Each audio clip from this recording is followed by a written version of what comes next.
Halo sobat pembelajar, selamat datang di channel Belajar Yuk. Di sini kita akan belajar tentang perkembangbiakan tumbuhan. Materi ini diperuntukkan siswa kelas 6 ataupun umum. Dalam materi ini kita akan mempelajari perkembangbiakan tumbuhan secara generatif dan vegetatif. Nah, apakah kalian sudah siap? Mari kita tonton. Tonton sampai habis ya. Tuhan menciptakan tumbuhan dengan banyak manfaat bagi kehidupan manusia. Agar tumbuhan selalu ada di bumi, maka harus tahu bagaimana cara tumbuhan berkembang biak. Coba perhatikan tanaman jagung pada video di samping. Tanaman jagung berkembang biak dengan cara biji.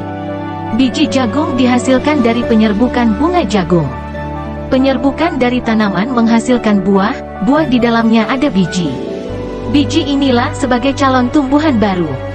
Bunga bagian tumbuhan dan tempat berkembang biak tumbuhan. Bagian bunga sebagai alat kemanin jantan dinamakan benang sari. Bagian bunga sebagai alat kelamin betina dinamakan putik. Proses perkembangbiakan tumbuhan terjadi jika serbuk sari menempel ke kepala putik. Bagaimana dengan perkembangbiakan singkong yang tidak memiliki bunga pada bagian tubuhnya? Singkong berkembang biak dibantu oleh manusia dengan memotong batang singkong. Potongan batang ditancapkan di tanah. Jadi, singkong berkembang biak dengan cara memotong batang. Proses ini dinamakan stek batang. Pada perkembangbiakan tumbuhan ada yang melalui proses penyerbukan, perkawinan yang dinamakan generatif. Tumbuhan yang berkembang biak tidak melalui proses perkawinan dinamakan vegetatif. Perkembangbiakan tumbuhan secara generatif.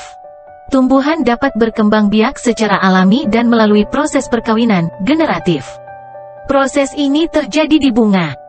Nah, masih ingatkan kalian tentang bagian-bagian bunga?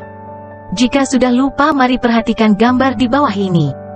Bunga merupakan bagian tumbuhan yang sangat penting pada proses penyerbukan. Pada bagian ini terdapat alat kelamin jantan yaitu benang sari dan alat kelamin betina yaitu putik. Coba kalian amati gambar bagian bunga di samping. 1. Mahkota bunga. Bagian bunga ini memiliki ukurannya jauh lebih besar dibandingkan dengan komponen bunga lainnya. Mahkota bunga diciptakan berwarna-warni agar dapat menarik perhatian serangga penyerbuk di sekitarnya. Selain itu, mahkota bunga juga berfungsi untuk melindungi organ reproduksi ketika sedang bekerja. 2. Benang sari. Benang sari adalah bagian dari bunga yang berfungsi sebagai alat reproduksi untuk bunga jantan. Benang sari memiliki 3 bagian, yaitu 1. Kepala sari, bagian benang sari yang berada di ujung tangkai. Berfungsi untuk menyimpan serbuk sari. 2. Serbuk sari, bagian ini adalah tempat alat kelamin bunga yang berfungsi untuk peristiwa penyerbukan. 3. Tangkai sari, bagian ini memosisikan kepala sari di atas pucuk yang berfungsi membantu proses reproduksi. 3. Putik. Putik merupakan alat reproduksi bagi bunga betina. Putik memiliki 3 bagian, yaitu 1. Kepala putik, bagian pucuk yang berada di ujung putik. 2. Tangkai putik, bagian dari putik yang membantu proses penyerbukan dan reproduksi bunga. 3. Bakal buah, bagian putik yang menyimpan sel telur, letaknya di dasar bunga.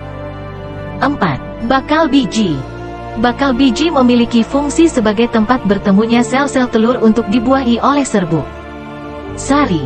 Bakal biji juga berperan sebagai pelindung sel telur, memastikan proses penyerbukan berjalan lancar. 5. Kelopak bunga. Kelopak bunga adalah bagian terluar dari bunga. Warna dari kelopak bunga biasanya memiliki warna hijau seperti warna daun. Fungsi dari kelopak bunga untuk melindungi bunga yang masih muda dan melindungi kuncup ketika bunga sedang berkembang. 6. Bakal buah. Bakal buah disebut juga sebagai ovarium yang berfungsi untuk menyimpan sel telur. Pada bagian ini proses pembuahan dan peleburan antara gamet betina dan jantan terjadi. Proses inilah yang akan menghasilkan bakal buah baru. 7. Dasar bunga. Dasar bunga terletak di bagian dasar atau bawah bunga. Dasar bunga bekerja sebagai lem mahkota bunga yang membuat mahkota bunga tetap lekat dan tidak berjatuhan. 8. Tangkai bunga. Tangkai bunga berfungsi sebagai penyokong cabang bunga dan menghubungkan kepala bunga dan ranting. Tangkai bunga menghubungkan kepala bunga dan ranting. Setelah mengetahui bagian-bagian bunga, maka bagaimana tumbuhan melakukan penyerbukan? Nah, untuk menjawab pertanyaan tentang proses penyerbukan pada tumbuhan silakan terus simak videonya ya. Macam-macam penyerbukan. Penyerbukan adalah suatu proses yang terjadi ketika serbuk sari menempel pada kepala putik bunga. Macam-macam penyerbukan berdasarkan perantaranya. 1. Penyerbukan dengan perantara angin. Penyerbukan dengan bantuan angin disebut juga sebagai penyerbukan anemogami. Angin yang berhembus akan menerbangkan serbuk sari dari tangkainya hingga jatuh pada kepala putik. Tumbuhan yang dapat melakukan penyerbukan dengan bantuan angin biasanya mempunyai ciri khusus sebagai berikut. 1. Ukuran mahkota bunga kecil. 2. Mempunyai warna yang tidak mencolok pada bagian bunga. 3. Tangkai sari biasanya panjang. 4. Tidak mempunyai nektar atau kelenjar madu. 5. Memiliki banyak serbuk sari yang ringan dan berbulu. 6. Ukuran kepala putik besar dan terkadang juga berbulu. Jagung dan rumput merupakan tumbuhan yang berkembang biak dengan anemogami. 2. Penyerbukan menggunakan perantara hewan atau zoidiogami. Dalam proses penyerbukan, beberapa tanaman memanfaatkan hewan sebagai perantara. Penyerbukan bunga tersebut akan terjadi ketika ada hewan seperti kupu-kupu atau lebah menghinggapi bunga, kemudian serbuk sari akan menempel pada tubuh hewan tersebut, lalu terbawa dan akan bertemu dengan kepala putik saat hewan tersebut hinggap kembali pada bunga lain. Hewan yang membantu penyerbukan tumbuhan adalah kupu-kupu, lebah, dan burung. Ciri tumbuhan yang penyerbukannya dibantu oleh hewan. 1. Tumbuhan dapat menghasilkan madu. 2. Memiliki aroma yang dibutuhkan oleh hewan. Contohnya adalah bunga Rafflesia arnoldi yang mengeluarkan bau busuk. Bau busuk menarik perhatian lalat sehingga lalat hinggap pada bunga Rafflesia arnoldi. Tumbuhan yang penyerbukannya melalui perantara hewan seperti bunga sepatu, melati, mawar, dan masih banyak lagi. 3. Penyerbukan dengan perantara air atau hidrogami. Ganggang atau alga jenis tumbuhan yang hidup di air. Tumbuhan ini bertindak sebagai produsen di dalam ekosistem air.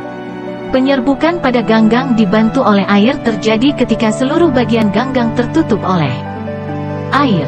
Benang sari yang hanyut oleh air akan menempel pada putik. Selain ganggang, Hihydrilla dapat berkembangbiakan dengan cara ini. Perkembangbiakan ini secara umum memiliki ciri yaitu seluruh tubuh tumbuhan tertutup oleh air, dapat hidup di air dan bertindak sebagai produsen bagi hewan lain. 4. Penyerbukan melalui perantara manusia atau antropogami. Antropogami atau penyerbukan dengan bantuan manusia bisanya terjadi pada bunga yang memiliki posisi organel tidak memungkinkan untuk melakukan penyerbukan melalui 3 perantara yang sudah kita pelajari tadi. Contohnya adalah tumbuhan anggrek. Tumbuhan anggrek adalah jenis tumbuhan yang hanya memiliki satu alat kelamin, baik itu benang sari ataupun putik dalam satu bunga. Benang sari dan putik tidak bisa bertemu sehingga tidak terjadi penyerbukan. Tumbuhan anggrek untuk bertahan hidup maka membutuhkan bantuan manusia untuk melakukan penyerbukan agar tumbuhan ini tidak punah. Ciri-ciri dari tumbuhan yang harus melibatkan manusia dalam proses penyerbukan antara lain. 1. Bunga tunggal, yaitu bunga yang kepala putik dan serbuk sarinya tidak berada pada satu dudukan. 2. Tidak memungkinkan masuknya serbuk sari karena kepala putik tertutup. 3. Serbuk sari terikat sangat kuat dan kecil kemungkinan akan rontok secara alami. Contoh dari tumbuhan yang penyerbukannya dibantu oleh manusia adalah semangka, salak, vanili, dan buah naga. Macam-macam penyerbukan berdasarkan asal serbuk sari. Macam penyerbukan berdasarkan asal serbuk sari tersebut seperti penyerbukan silang, penyerbukan sendiri, penyerbukan bastar, dan penyerbukan tetangga. 1. Penyerbukan sendiri. Penyerbukan yang terjadi jika serbuk sari jatuh ke kepala putik dari bunga itu sendiri. Keturunan yang dihasilkan biasanya akan memiliki sifat tidak jauh berbeda. Ciri-ciri penyerbukan sendiri adalah memiliki bunga sempurna. Tumbuhan yang mampu melakukan penyerbukan secara mandiri seperti ini contohnya ialah bunga telang, sepatu, dan turi. 2. Penyerbukan tetangga. Penyerbukan yang terjadi jika serbuk sari jatuh ke kepala putik bunga lain, tetapi kedua bunga tersebut masih satu pohon. Penyerbukan semacam ini terjadi dikarenakan perbedaan tempat serbuk sari dan putik. Artinya serbuk sari maupun putih berada pada bunga yang berbeda. Contoh dari tanaman yang melakukan penyerbukan tetangga adalah jagung. 3. Penyerbukan silang. Penyerbukan silang terjadi jika serbuk sari jatuh ke kepala putih bunga lain yang berbeda. Pohon, tetapi masih satu jenis. Hasil dari penyerbukan semacam ini biasanya akan menghasilkan tumbuhan dengan dua perpaduan sifat. Banyak sekali tanaman yang dapat melakukan penyerbukan silang jika dibantu oleh manusia. Sebagian besar tanaman pangan akan mengalami penyerbukan silang, termasuk labu, bawang, bayam, dan brokoli. Penyerbukan silang hanya dapat terjadi antara anggota yang memiliki spesies sama. 4. Penyerbukan bastar. Penyerbukan bastar terjadi jika serbuk sari jatuh ke kepala putik bunga lain yang berbeda. Pohon, tidak sejenis, tetapi masih satu famili. Contohnya serbuk sari dari jambu batu dengan daging merah bertemu dengan putik jambu batu yang mempunyai daging putih.